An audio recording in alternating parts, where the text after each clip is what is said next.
Goeiemôre broeders en susters. Baie welkom aan almal van u vanoggend. Ons bede is dat die Here ons ook wonderlik gaan seën vanoggend as ons so by mekaar is. Die kollektes vanoggend onder die diens is vir die diakonale kas en die kollektes by die deure is vir die klassesfonds waaruit Emeriti veral gehelp word wat hulle mediese uitgawes betref. Dis 'n nuwe fonds wat die klasses in die lewe moes roep om ook ons Emeriti daarin by te staan. Ons gee die blomme vanoggend vir Janneke Meyer. Jy sal onthou dat sy in 'n motorongeluk was. Sy was amper verlam. Baie groot rugoperasie ondergaan waarin hulle plate langs die rugstring ingesit het. Sy is by die huis en ons is baie dankbaar saam met haar en haar familie en ons wil graag vanoggend die blomme vir haar gee. En dan, broeders en susters, vanoggend weer net met, asseblief. Net weer 'n enkele dinge oor waar staan ons ook as gemeente in dit wat ons doen, wat ons aanpak. Jy sal onthou ons het ons roeping geïdentifiseer. Ons het dinge geïdentifiseer waarop ons wil fokus ook in die tyd wat kom. Verlede week of in die verlede het ons gefokus op die daarstelling van 'n klomp diensgroepe. Hierdie diensgroepe is besig om pragtig te ontwikkel, wonderlike werk te doen. Dan gister se senior silver se byeenkoms was byvoorbeeld 'n voorbeeld van so 'n diensgroep. Hulle het absoluut alles gegee gister vir ons silver seniors. Ons wil egter nou 'n bietjie aanbeweeg en dan wil ons in die tyd wat kom gaan fokus op ons geloofsfamilies. Ons het dit verlede week ook in kort vir u gesê. Vanoggend net 2 sake verder wat hierdie geloofsfamilies betref.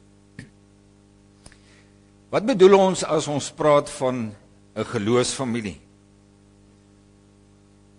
Ons sê dit is 'n groep wat op 'n heel spontane en organiese wyse bymekaar kom, groepe in die gemeente.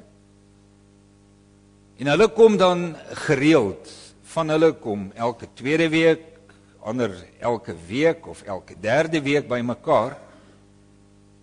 Maar hulle het 'n baie spesifieke doel hoekom hulle bymekaar kom. Hulle kom bymekaar in die eerste plek vir aanbidding van die Here. Gesamentlike aanbidding van die Here. Dan kom hulle bymekaar vir geloofsopbou uit die Bybel uit. Doen heerlike Bybelstudie, delf in die skrif. Dan kom hulle ook bymekaar om mekaar te ondersteun. Omdat hulle baie nou ook met mekaar saamlewe, is hierdie ondersteuning werklik wonderlik. Maar hierdie groep kom ook bymekaar om bepaalde dienswerk te doen as groep. Binne die gemeente het nou al 'n klomp projekte gesien wat eintlik maar 'n inisiatief was van hierdie geloofsfamilies.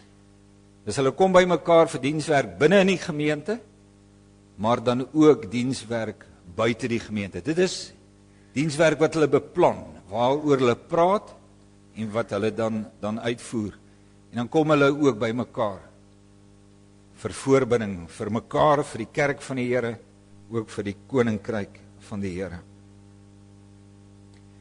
Op hierdie stadium het ons reeds 11 aktiewe geloofsfamilies, waaroor ons baie opgewonde is, wat wonderlik werk en wat vir al ons lidmate ook geweldig baie beteken. Nou mag die vraag by u wees, maar hoekom geloofsfamilies? Die kerkraad het gesê dit is 'n baie geskikte manier waarop gelowiges ons Bellville Oos onder andere, ons roeping van die Here nog beter kan uitleef. Ons kom by mekaar, ons beplan en ons voer uit. Ons sê dis 'n baie geskikte manier om ons roeping net nog beter te kan uitleef. Want wat gebeur daar? Lidmate groei in die geloof, saam met mekaar. Hulle bedien mekaar, daardie mekaar bediening kom baie beter tot sy reg.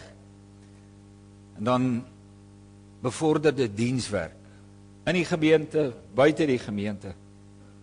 En so kry ons dienste, ons ouderlinge en diakens ook meer geleentheid om toerusting te gee. Om ons daardie toerusting te gee, sodat ons in ons dienswerk al meer en meer kan groei. Ons sal volgende week vir u meer daaroor sê. Kom ons begin hierdie heerlike byeenkoms met die Here met Psalm 84 vers 1 en 6, so bladsy 424. Kom ons sing dit met ons hele hart, met groot verlange ook na hierdie byeenkoms met die Here. Psalm 84 vers 1 en 6.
Kom ons val in eerbetoon voor hom neer. Kom ons buig. Kom ons kniel voor die Here ons Skepper. Hy is ons God. En ons is sy volk, ons is sy kudde. Ons is sy skape wat deur sy hand versorg word.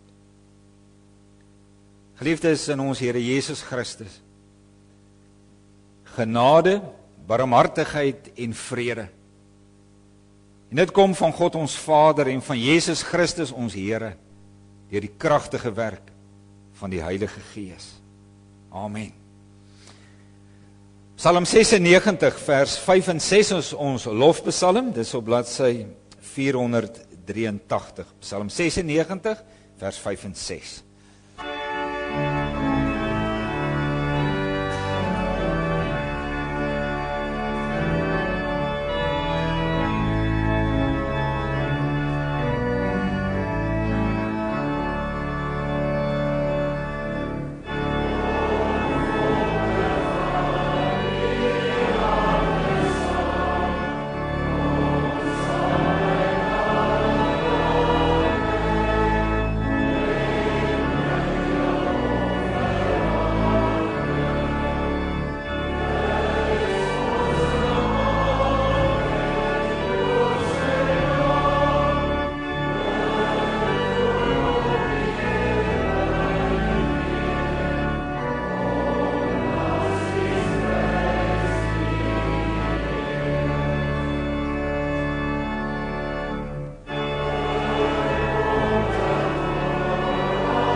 Kom ons doen nou belydenis van ons ongetwyfelde Christelike geloof. Ek gaan nie daarin voorgaan. Nou bely u dit ook as die persoonlike geloof, ons geloof waarin ons elke dag lewe. Ons glo in een God, die almagtige Vader, die skepper van hemel en aarde, van alle sigbare en onsigbare dinge. Ons glo in een Here Jesus Christus, die enige gebore Seun van God, voor al die eeue uit die Vader gebore. Hy is God uit God, lig uit lig, ware God uit ware God, gebore, nie gemaak nie, een in wese met die Vader, deur wie alles tot stand gekom het. Hy het terwille van ons mense, en terwille van ons saligheid, uit die hemel neergedaal, en het deur die Heilige Gees uit die maagd Maria vlees geword. Hy het mens geword. Onder Pontius Pilatus is hy vir ons gekruisig. Hy het gelei en is begrawe. Op die 3de dag het hy volgens die skrifte opgestaan. Hy het na die hemel opgevaar. Hy sit aan die regterhand van die Vader. En hy sal met heerlikheid terugkom om die lewendes en die dooies te oordeel.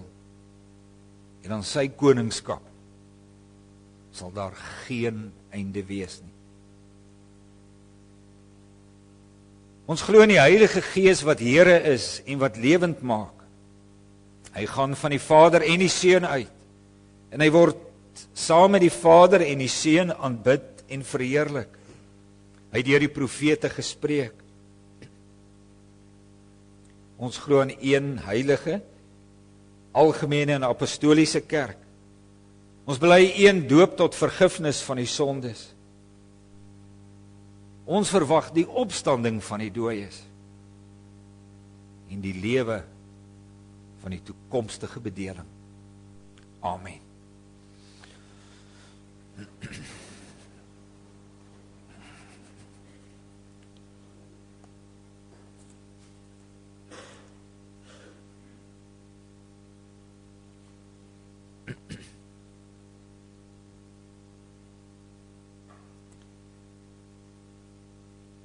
Ek is die Here, jou God. Ek is die Here, jou God.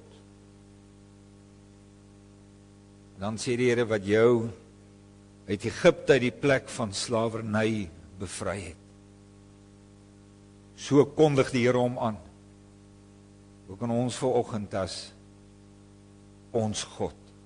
Ook die God van ons verlossing. En daarom sê hy vir jou en my wat hy heerlik verlos het. Jy mag geen ander gode voor my aangesig hê nie. Jy mag nie vir jou 'n beeld of enige afbeelding maak van wat in die hemel daarbo of op die aarde hieronder of in die water onder die aarde is nie. Jy mag hulle nie vereer of dien nie. Want ek die Here jou God, hy is onverdeelde trou aan my. Ek reken kinders die sondes van hulle vaders toe, selfs tot in die 3de en die 4de geslag van die wat my haat. Maar ek betoon my liefde tot aan die 1000ste geslag van die wat my liefhet en my gebooie gehoorsaam. Jy mag die naam van die Here jou God nie misbruik nie, want die Here sal die een wat sy naam misbruik nie ongestraf laat bly nie. Sorg dat jy die Sabbatdag heilig hou. 6 dae moet jy werk en alles doen wat jy moet. Maar die 7de dag is die Sabbat van die Here jou God. Dan mag jy geen werk doen nie. Nie jy of jou seun of jou dogter, of die man of vrou wat vir jou werk, of enige dier van jou of die vreemdeling by jou nie. Die Here het in 6 dae die hemel en alles daarin gemaak. Die aarde en alles daarop, die see en alles daarin. Op die 7de dag het hy gerus.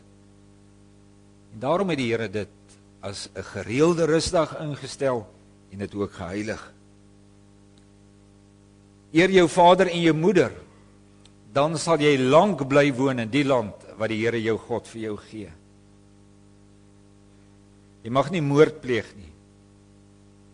Jy mag nie egbreek pleeg nie. Jy mag nie steel nie. Jy mag nie vals getuienis teen 'n ander gee nie.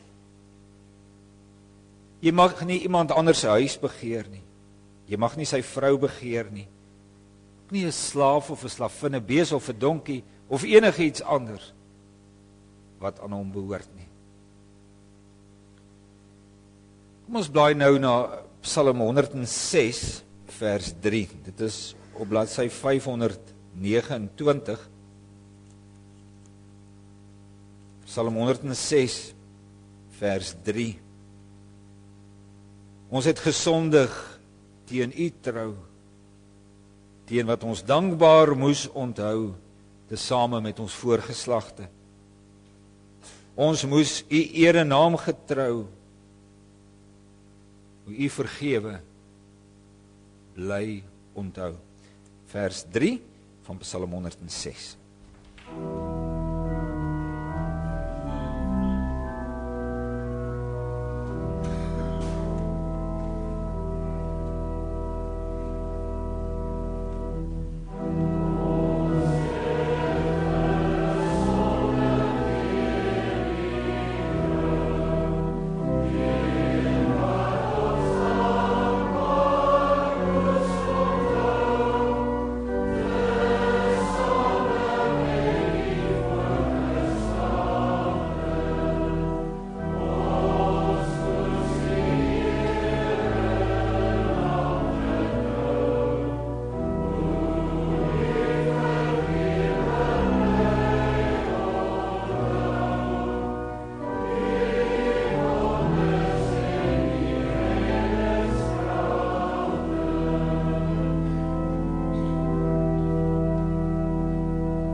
Kom ons bid nou saam.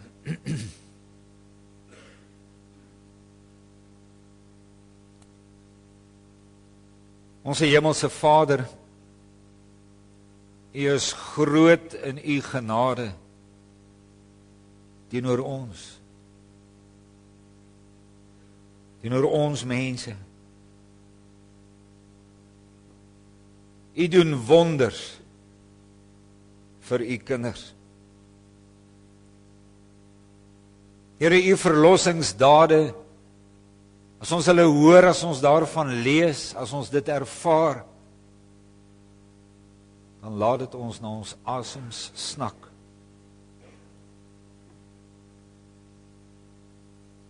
U red telkens U kinders op wonderbaarlike wyse.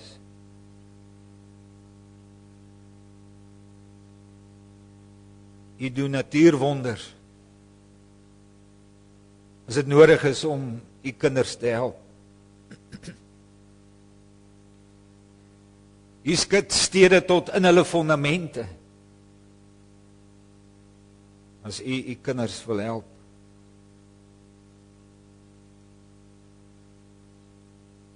U gee vuur uit die hemel.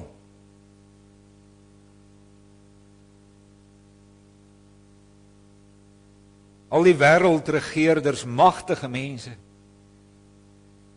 is soos klei in U hande. U gebruik hulle tot seën van U kerk.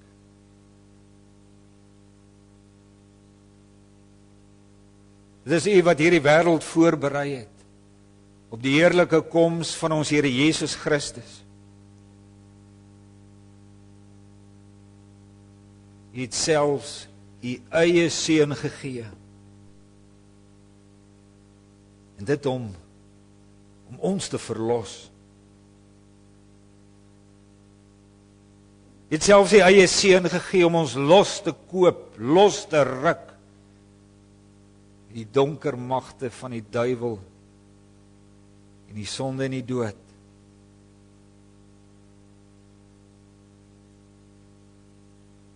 Het U Gees gegee, ook aan ons, om nuwe lewe in ons te werk. om vir ons nuwe harte te gee, om ons te lei en ons te troos in hierdie lewe.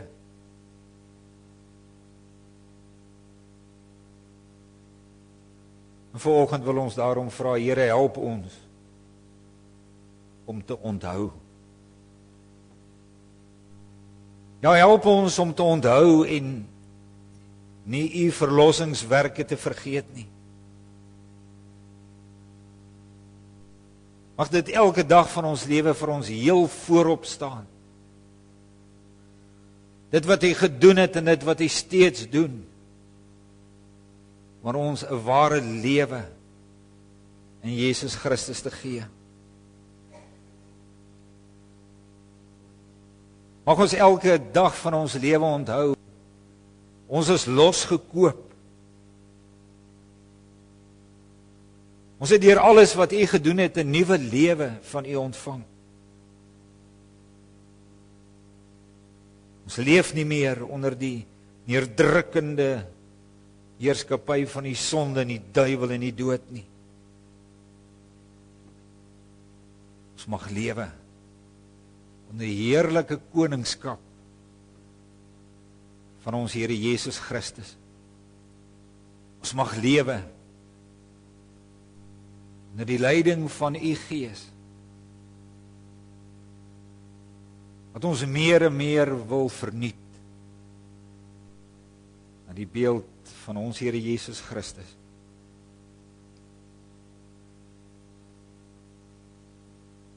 Ons bid vanoggend, Here, vir die Christelike onderwys van ons kinders in ons land. Here, skole waar u erken word, skole waar u ook gedien word, het in die spervuur gekom.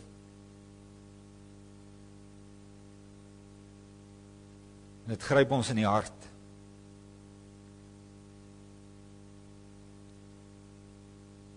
Ons kry seer. Ook oor die aanslag, wat dikwels so subtiel is. 'n Aanslag teen u in die koninkryk.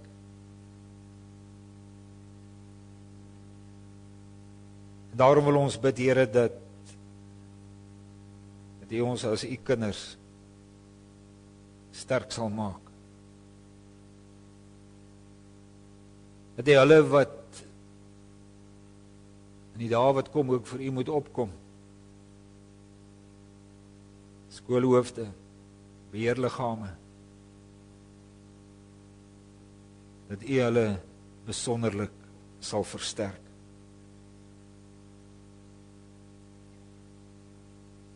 Maar Here, as daar een ding is wat ons opnuut besef, wat ons opnuut raak sien, is dat ons nie die opvoeding van ons kinders, ook die Christelike opvoeding, op ander kan afskuif nie. Maar dat dit in diepste ons as ouers se opdrag van u is. Dat dit in diepste ons roeping as ouers is, om alles te gee, in die begeleiding van die kinders wat u aan ons toe vertrou het. Daarom bid ons, Here, dat ons as ouers, dat ons as kerk ook hierdie roeping baie duidelik sal raak sien.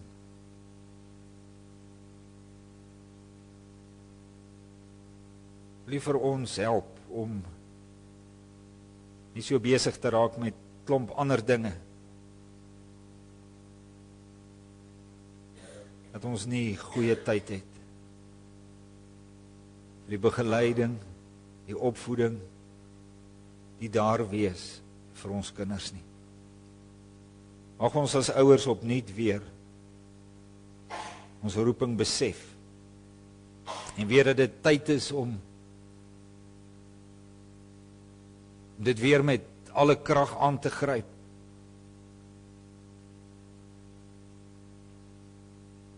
Wil u vir ons daarin seën, Here.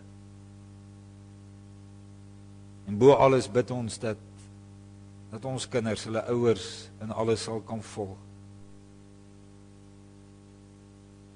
Dat ons lewe as ouers, en ook as kerk, vir ons kinders 'n inspirasie sal wees. Dat dit wat hulle leer by ons, dat hulle dit ook mag sien, met 'n lewe wat aan U toegewy is, lewens wat U liefhet en U volg. Ons dink vanoggend, Here, saam met mekaar aan almal wat siek is. Ons dankie dat U beterskap gee, wonderbaarlike beterskap in by sekere lidmate. Ons dankie, Here, dat van ons lidmate kan getuig oor U bewarende hand wat net ongelooflik was oor hulle. Sien elkeen wat besig is om te herstel, gee krag en moed.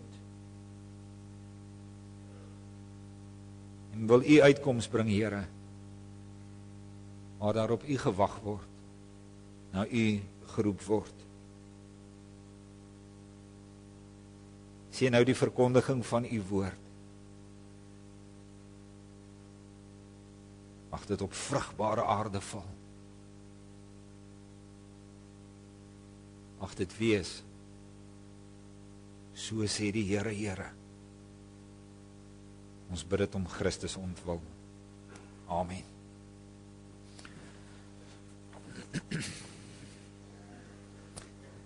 Kom ons sing weer uit Psalm 106. Nou sing ons vers 7, bladsy 529. Laat ons U naam en lof besing, uit al die volke saamgebring, ter wille van die lof versamel. Ons is by mekaar om die lof en die aanbidding aan ons Here toe te bring. Vers 7, Psalm 106.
Kom ons lees vanoggend saam, broeders en susters, uit Romeine 15.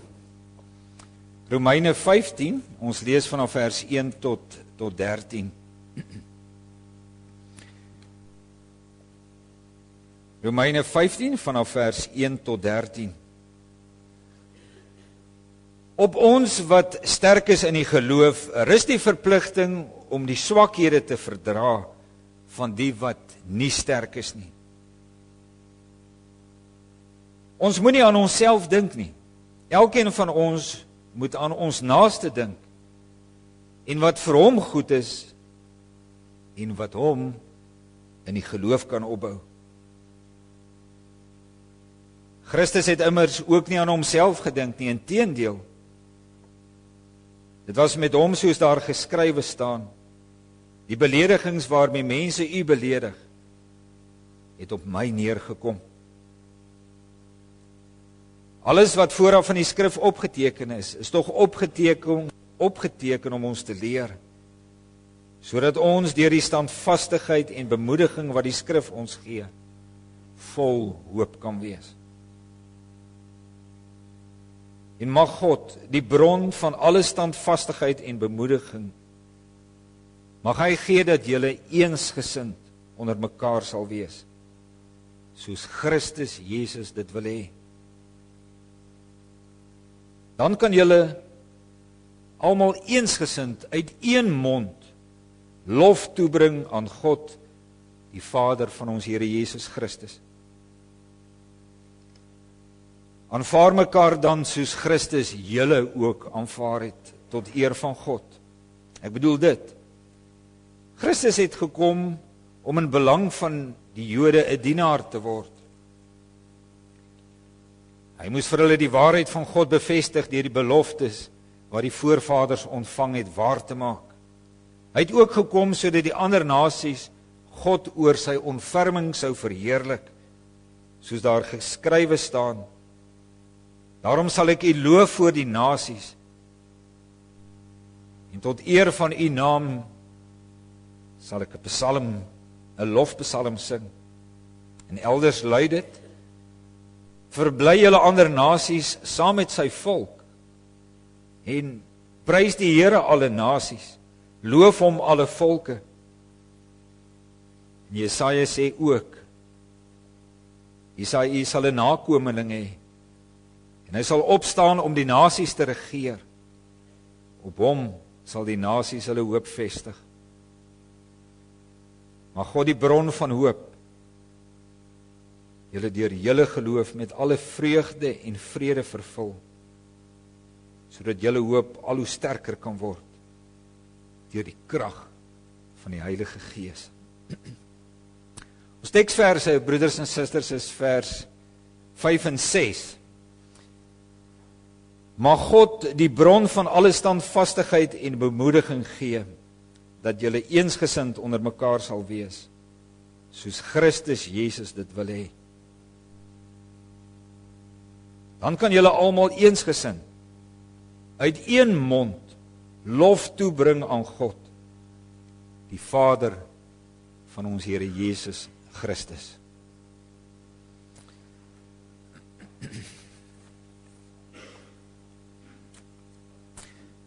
Nou, liewe broeders en susters en kinders, gelowiges dink nie oor alle sake altyd presies dieselfde nie. Ek dink dit is vir ons baie duidelik. Ook by ons is dit so. Ons dink nie oor alles presies dieselfde nie. Weet jy, so was dit ook in die gemeente van Rome. Met 'n gemeente wat bestaan uit 'n groep Christene met 'n baie sterk Joodse agtergrond, en aan die ander kant met 'n groep Christene wat uit die rou heidendom gekom het.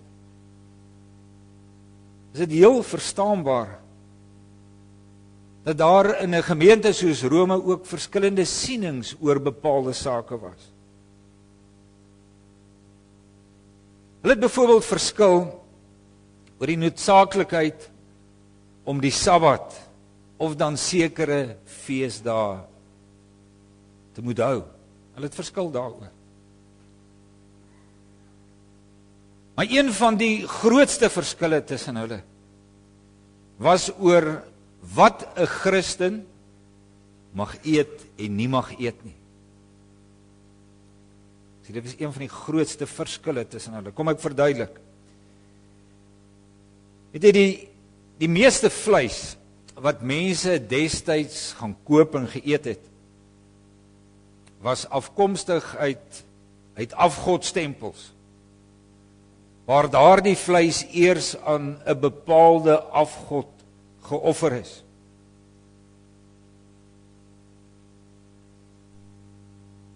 En van hierdie Christene, en hulle het almal werklik hulle geloof ernstig opgeneem. Van hulle het gesê, nee, ons kan nie van daardie vleis eet nie. Hulle het gesê, as ek van daardie vleis gaan eet, dan doen ek mee aan afgoderry. Hulle het dit beleef as in stryd met die eerste en die tweede gebod van die wet van die Here. Daarom het hulle gesê, nee. Ons gaan nie daarvan eet nie. van die ander Christene in presies dieselfde gemeente het weer geen beswaar gehad om hierdie vleis te eet nie. Hulle het geredeneer, daar is net een God, een lewende God. Daar is nie ander gode nie. Hulle bestaan nie. En daarom kan ek van hierdie vleis eet. En hulle het gevoel, maar deur van daai vleis te eet, doen hulle nie mee aan afgoderry nie. Nou elkeen van hierdie groepe in die gemeente in Rome het baie sterk gevoel, ook oor hulle bepaalde sienings. Nou wat doen Paulus as hy aan hulle skryf? Hy maak nie 'n geweldige groot saak, broeders en susters, van hierdie verskille nie. Ja, Paulus gee sy mening daaroor. Maar hy dryf nie hierdie verskille op die spits nie.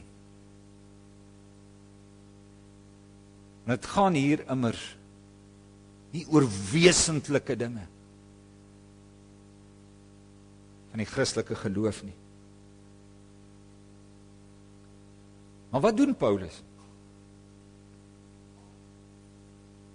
Hy doen 'n baie ernstige beroep op albei groepe in die gemeente,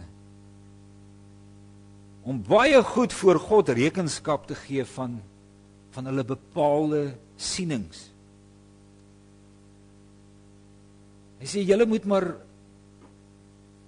persoonlik julle baie goed verantwoord teenoor die Here. Oor jou siening wat jy huldig. En dan, broeders en susters, dan doen Paulus daarna, kan 'n mens sê, 'n hartroerende pleidooi by hulle,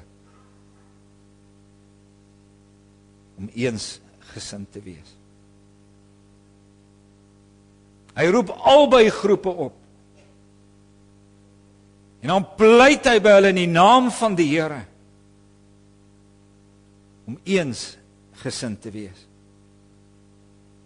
En weet jy, op verskillende maniere gaan Paulus dan daarna voort om hierdie eensgesindheid soos 'n spyker al dieper en dieper in te slaan. Hy slaan hierdie spyker al dieper en dieper in. Want eensgesindheid is van wesentlike belang vir 'n gemeente, vir die kerk van ons Here Jesus Christus. Hy pleit by hulle om eensgesindheid. Want dit wat ons in Christus saambind, is baie groter as dit waaroor ons verskil.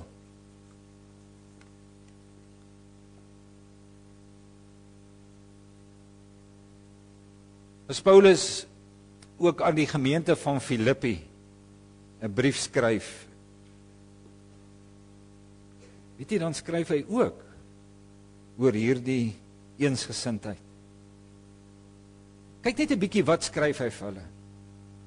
Hy skryf, aangesien julle die troos in Christus ondervind het.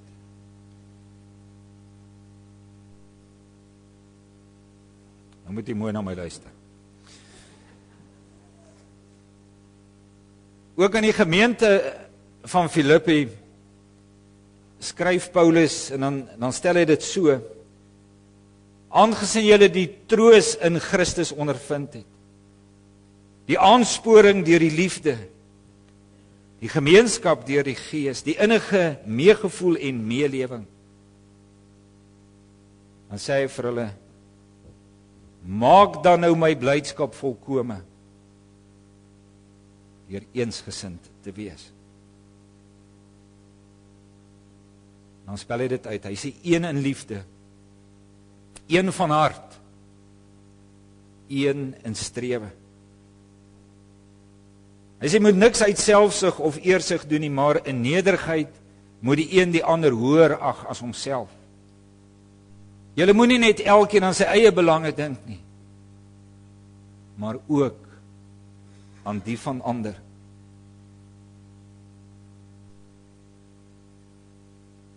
Hoor jy hom?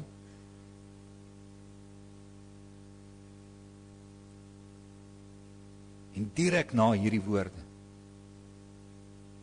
dan gaan Paulus voort en dan beskryf hy in Filippense hoe Jesus Christus hom tot in die dood toe verneder het.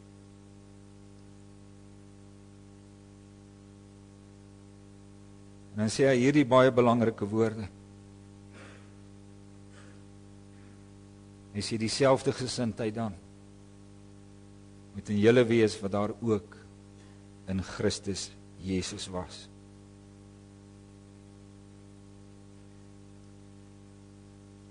Ek hoop jy sien, broeders en susters, wanneer ons werklik vol is van Christus in ons lewe, wanneer ons werklik vol is van wat hy vir ons en in ons gedoen het,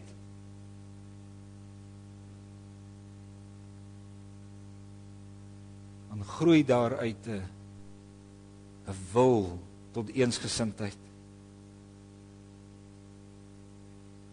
Omdat jy dan nie meer net vir jouself lewe nie. Dan groei daaruit 'n wonderlike soeke na eensgesindheid.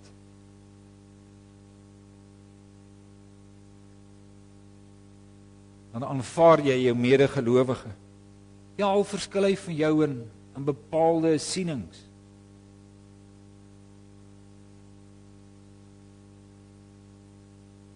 Jy aanvaar hom met 'n oop hart. Want ook vir hom, soos vir jou, ook vir hom het Jesus Christus sy lewe gegee.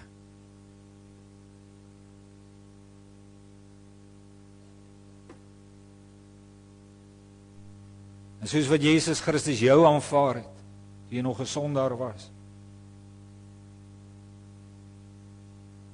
so wil jy dan ook iemand anderster aanvaar. Jou medegelowige. Jy soek daarom eensgesindheid. Moet julle saam deel het aan die een groot wonderlike genade van die Here in Jesus Christus.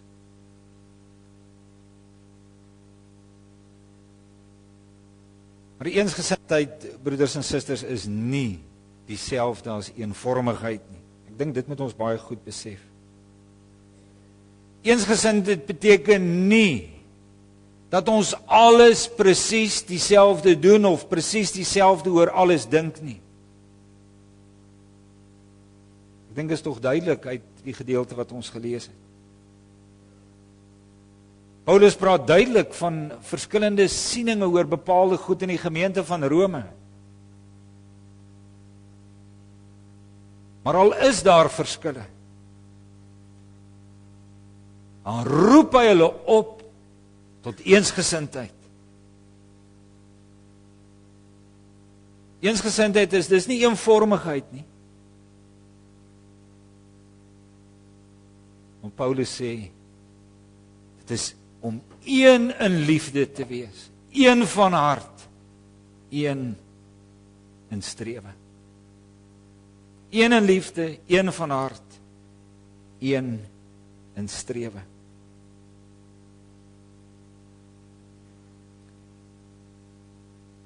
Ons moet eensgesind wees, soos wat Christus ons hoof dit wil hê.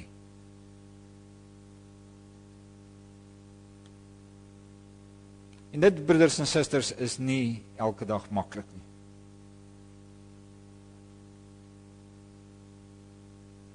Dit vra baie harde werk van elkeen van ons. Dit vra baie gebed van elkeen van ons. En Paulus sê hier baie duidelik, jy moet nie eerste plek baie eerlik met jouself wees oor jou persoonlike sienings. Jy moet jou daaroor voor die Here baie goed verantwoord. Waaruit kom jou sienings op? Kom dit op uit 'n ou mens? Kom dit op vanuit my selfsugtige hart? Of kom dit op uit God se hart?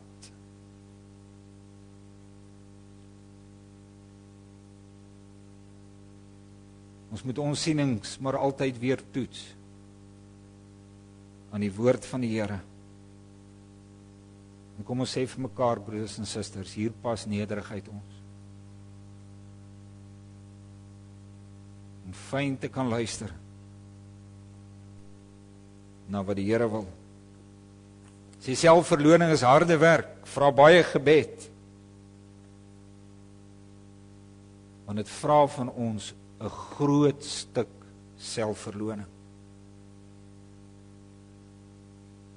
Paulus sê ons moet nie net aan ons eie belange dink nie, maar ook aan die van ander. En dit vra van my en jou selfverloning. Hy sê ook, niemand mag op die ander neersien, of die ander een verag.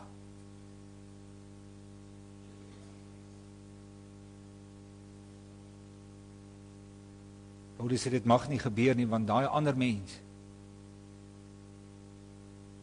het die Here ook tot sy kind aangeneem. Wie is jy dan om te verag of om neer te sien?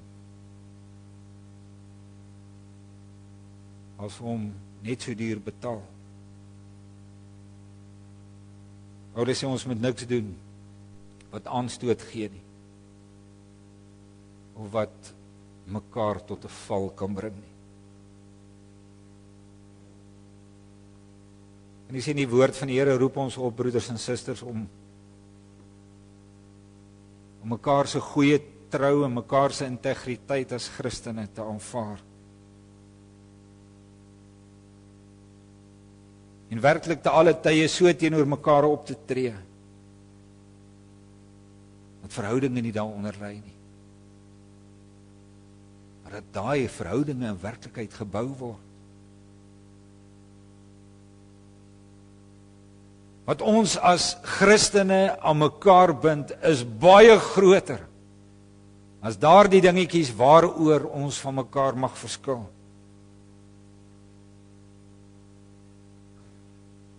Die dinge waaroor ons van mekaar verskil,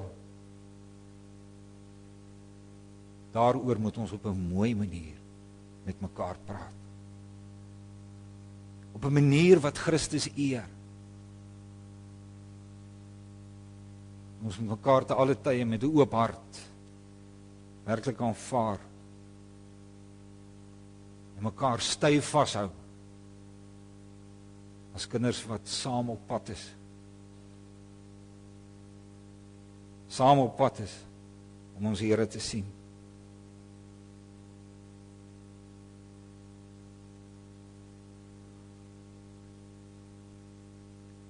Om op hierdie pad te volhard, broeders en susters, om saam met mekaar op hierdie pad voort te gaan. Vra daarom volharding, dit vra bemoediging, dit vra aanmoediging. Weet jy, dit is hoekom Paulus van eensgesindheid in ons teksverse letterlik 'n gebedssaak maak. Het jy gehoor hoe bid hy dit eintlik van die Here af? Hy bid dat God, wat die bron van alle volharding en bemoediging is, dat hy dit sal gee in die gemeente van Rome. Eensgesindheid. 'n Mens kan as ware sê dat Paulus hier ook op sy knieë voor die Here is, om dit ook van ons gemeente af te bid, van die kerk van die Here. Hy bid daarvoor, want hy weet, dit is nie mensewerk nie. Hy weet, eensgesindheid, daai wonderlike eensgesindheid is uiteindelik God se werk in ons. Dis die wonderlike werk van die Heilige Gees in mense se lewens.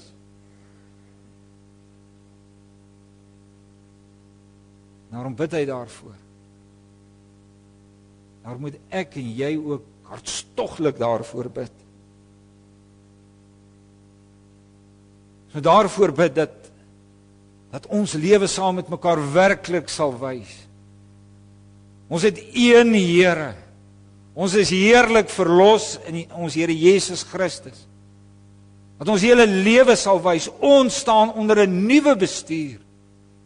Jesus Christus is ons koning en ons Here.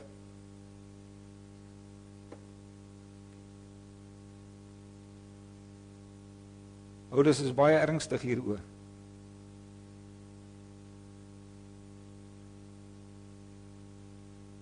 Waarom bid hy selfs hiervoor?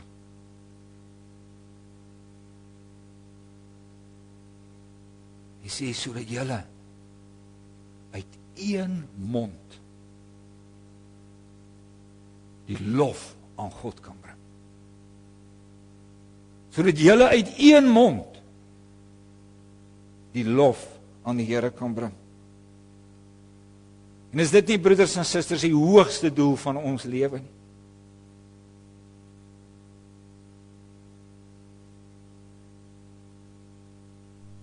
Hoe wonderlik is dit dan nie? As Christene deur die krag van die Gees die klein onderlinge verskille, sienswyses kan terugskuif. Kan sien wat hulle werklikheid is, kleinighede. Kleinighede in vergelyking met hierdie groot roeping wat ons het, om saam met mekaar, uit een mond en hart, ons Here te loof en te dank nie.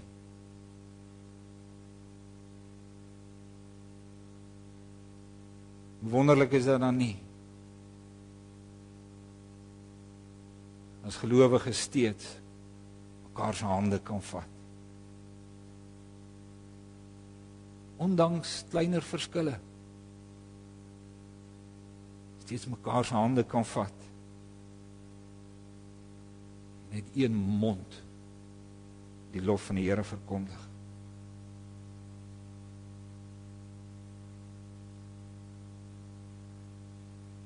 Paulus se gebed is dat God juis hierdie genade aan sy kerk sal gee.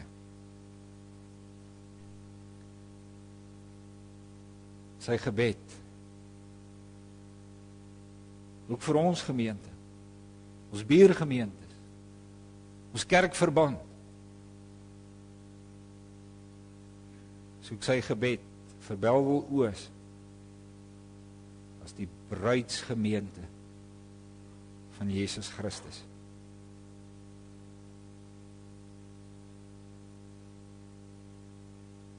Bid jy ook hiervoor?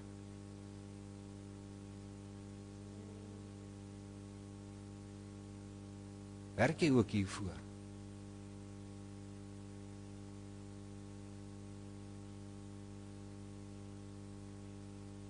Dis waartoe die Here ons roep. Amen.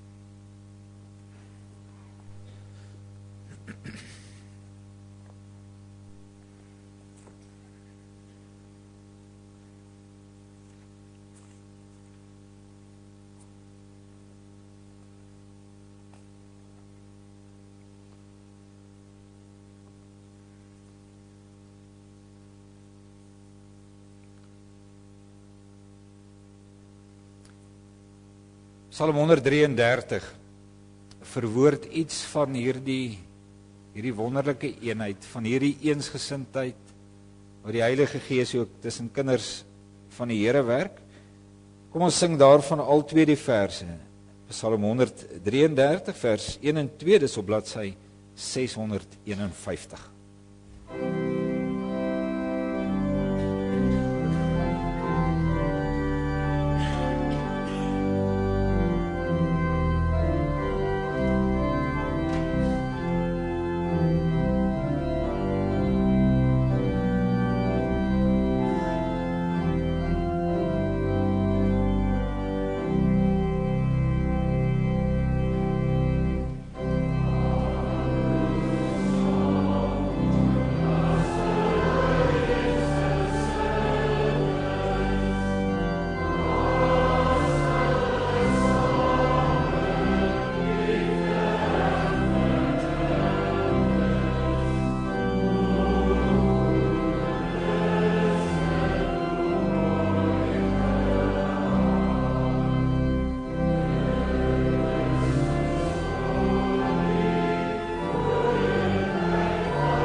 Onse hemelse Vader, die kerk is die wonder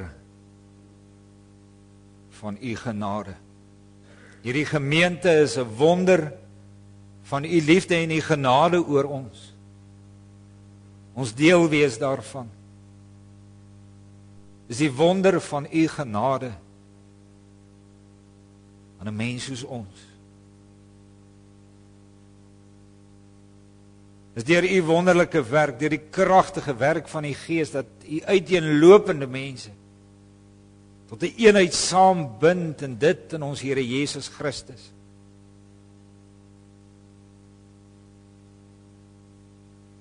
Vader, maak ons elkeen voller en voller van ons Here Jesus Christus, sodat ons ook in eensgesindheid saam sal lewe, saam gefokus sal bly op ons aanbidding en diens aan U. Bewaar ons daarvan en help ons nie vas te val in klein dingetjies nie. Steeds mekaar se hande vas te gryp in blydskap en vreugde om saam met mekaar voor U te kan kom in aanbidding en verheerliking van U naam. Wil U dit in ons werk?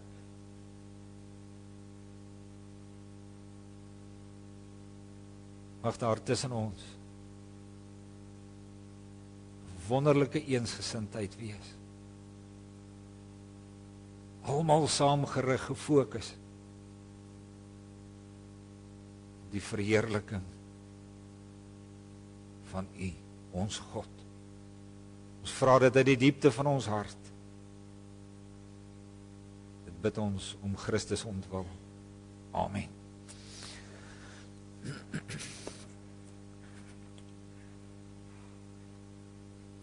Die kollekte is nou vir die diakonale kas, en dan daarna sing ons uit Psalm 105, die eerste 2 verse.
Kyk nou broeders en susters hoe die Here self u seën en gaan met hierdie seën, hierdie nuwe week ook met groot krag en met hoop tegemoet. Die Here sal julle seën en julle beskerm. Die Here sal tot julle redding verskyn en julle genadig wees. Die Here sal julle gebede verhoor en aan julle vrede gee.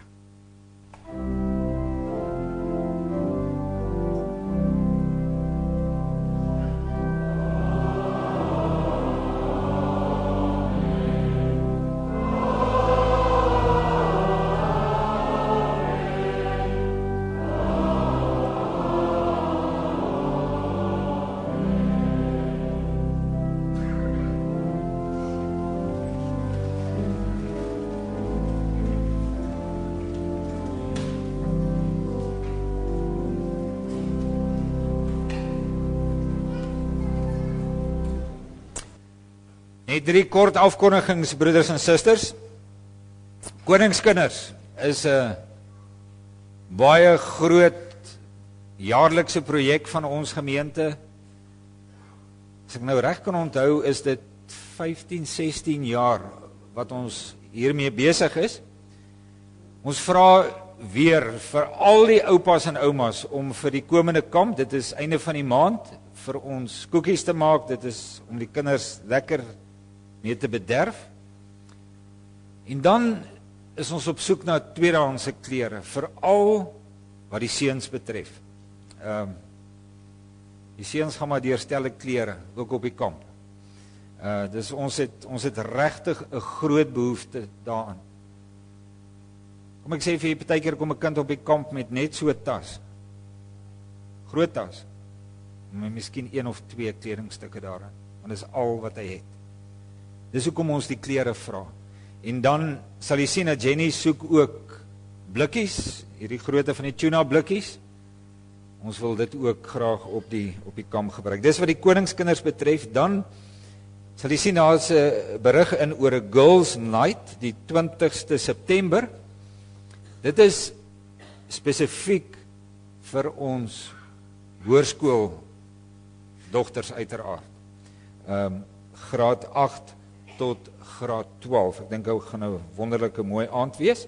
En dan die noodhulpkursus die 20ste September. Daar is nog net enkele plekke oop. Is tog wonderlik om te sien hoe ons die behoefte aangevoel het om onsself te bemagtig ten einde klein kindertjies te kan help met noodhulp. Ons sê ook baie dankie vir hulle wat dit reël. Mooi dag, hoor.